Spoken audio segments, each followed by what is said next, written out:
Today I will be making a Christmas music collage.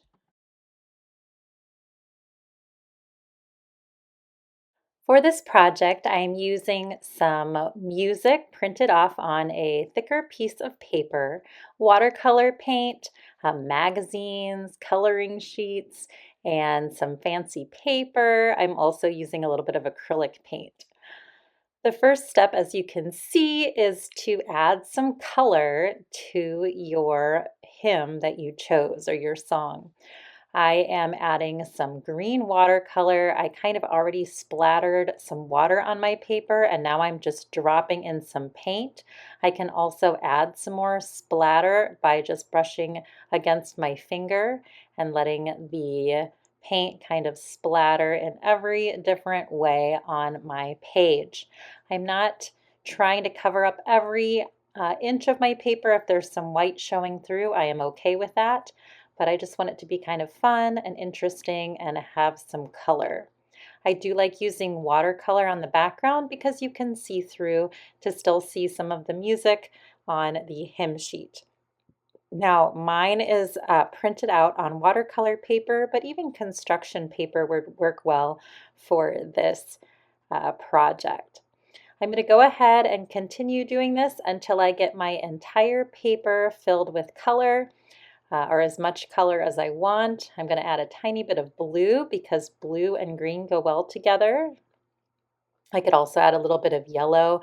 I'm trying to use only colors that would blend well together and aren't opposites. So blue and yellow make green, so I can add a little bit of blue and yellow into my green paint because all of them will blend and mix well together.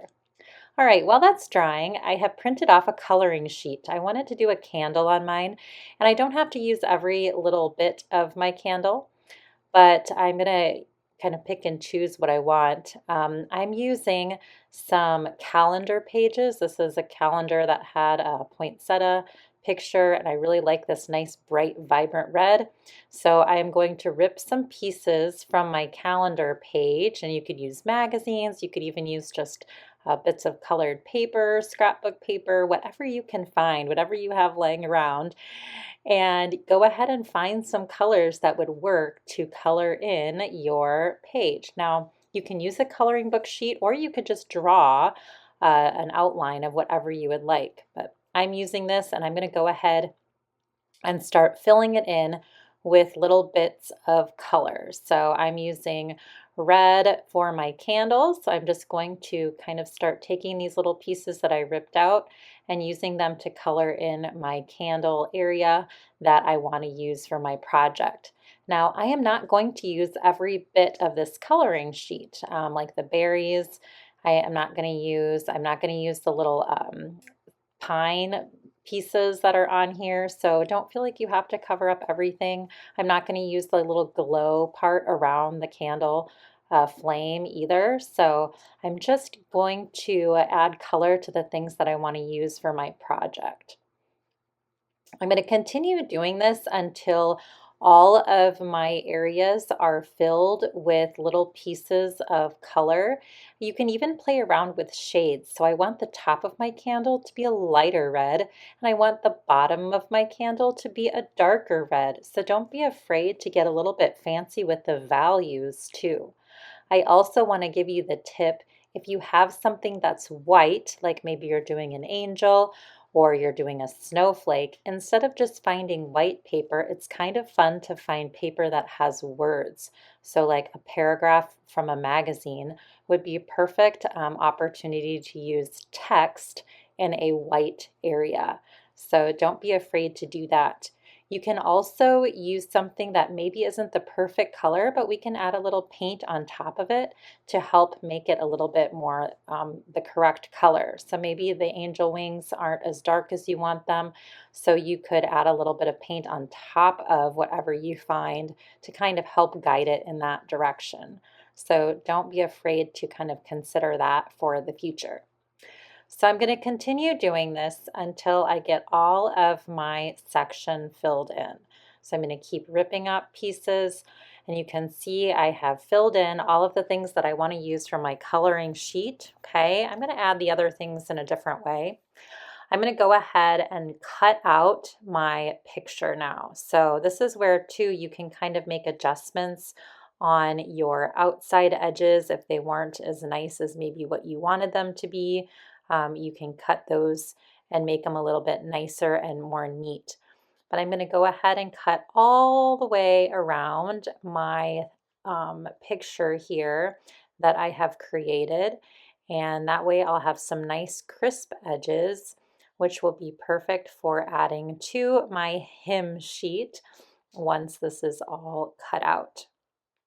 And you can see I'm taking care to be really careful. I'm trimming some of my outside edges that kind of went out of my lines or a little bit more rough to kind of help define the shape again. And I want to go all the way around. I cut off my flame, which is totally not a big deal because we're going to be gluing these to our music, so I can just glue it back on. And I wanted to add like a little wick anyway, so I didn't want to have to try to cut around that. So you can even cut out your pieces separately. Okay, so I cut it out, and I've also cut out some circles from some fancy paper I had, and those are going to be kind of like ornaments, and I'm going to put those with my candle here. So I've got all of these pieces ready to go, but just to make them pop out a little bit more, I want to add a little bit of acrylic paint.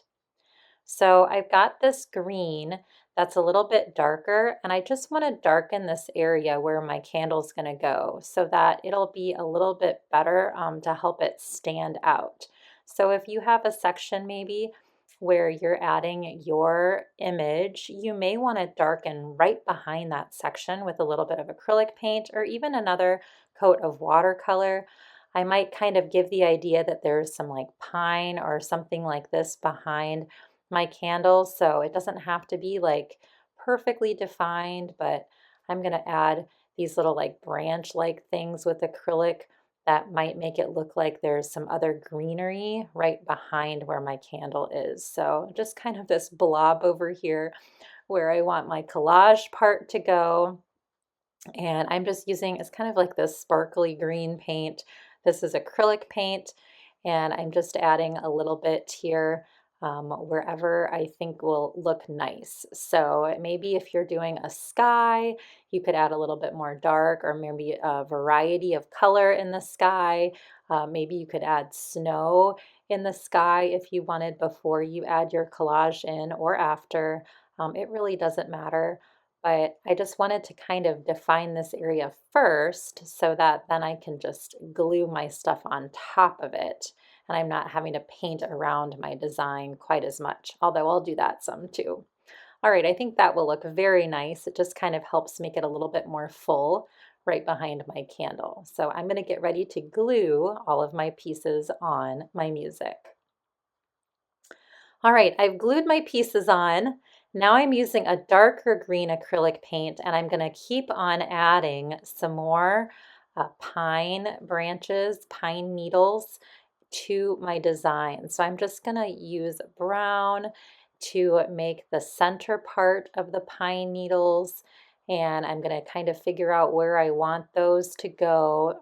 I want some things that are quite a bit darker. I'm not worried about covering some of my music. It'll be okay if it gets covered. And then I'm going to go ahead and use my green paint to paint in those pine needles. Now, if you're doing pine needles, my biggest suggestion is to paint in diagonal lines towards the tip of the pine branch. So I'm just kind of adding these thin lines all the way on either side of my little stem there. And I'm just using the tip of my brush. So I'm pretending like my brush is a ballerina going on its tippy toes, trying to just get that very tip of the brush working to make these little pine branches. And you can get fancier by lightening them up a little bit and adding highlights, or you can make them darker in areas by mixing a bit of red in with them because red and green are complementary colors, whatever you need to do. Now, if you are doing something else like an angel or a bird or snow falling from the sky, this is your opportunity to add details to whatever you are doing with acrylic paint. So this just kind of helps define some things or add just a little bit of extra pizzazz to your picture. So I know I had some of my students added like snow in the sky, or they had some sparkle paint that they added extra stars, or maybe some other elements to kind of make their pictures come alive. I also wanted to add some berries to mine, so I'm going to go ahead and just use red and add some circles in various areas. This kind of helps tie into the candle red, so I thought instead of just having one section of red on my entire piece, if I add some berries, that helps unify my picture so that there's a color that's seen in multiple places on my picture. So I've got green in the background and green in the pine, and then I've got red on the candle and red in the berries, and I've got gold on the candle flame and gold in the ornaments. So it's a very unified piece of art. All right, I'm going around and filling in all of these little berries with just plain red, and then I can also add some highlights on them to make them look like they're a little bit fancier by mixing a bit of white in with the red too, and that will make them kind of pop or come to life. So as you see fit, add whatever details you need to your design to make it come together. Now you can see my finished piece with little highlights on the berries with some gold around the candle, looking very nice and neat. All right, here's some other examples of ones that my students have done. You can see they've added all kinds of fun elements with some of the acrylic paint as well as the magazine cutouts. All right, thanks so much for watching today. I hope you have fun with this project. There's so many different things that you can do with it, and enjoy.